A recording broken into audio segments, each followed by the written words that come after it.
रात के वक्त दफ्तर से वापस आते हुए मैंने पहली बार महसूस किया कि मेरे फ्लैट की खिड़की से कोई मुझे देख रहा है। मसला ये था, मैं तो अभी फ्लैट में दाखिल ही नहीं हुआ था। मैं पल भर के लिए रुक गया, फिर अपने आप को समझाया कि थकन की वजह से वहम हो रहा होगा।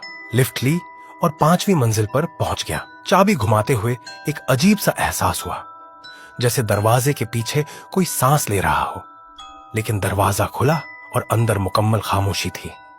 सब कुछ मामूल के मुताबिक था, मगर दीवार पर एक नई तस्वीर टंगी हुई थी जिसमें मेरा फ्लैट दिखाई दे रहा था, और तस्वीर के कोने में एक धुंधला सा साया, ऐसा साया जो मुझे लगातार घूर रहा था। मैंने फौरन तस्वीर उतार दी और पलटने लगा, लेकिन मेरे पीछे खड़ा वही साया अब मेरी गर्दन के बिल्कुल करीब था। तुमने मुझे देखा, वह धीमी मासूम आवाज में बोला। अब मैं तुम्हारी जगह लूंगा। अगले लम्हे मेरी आंखों के सामने सब कुछ स्याह हो गया। आजकल मेरे दोस्त कहते हैं मैं बदला बदला लगता हूं।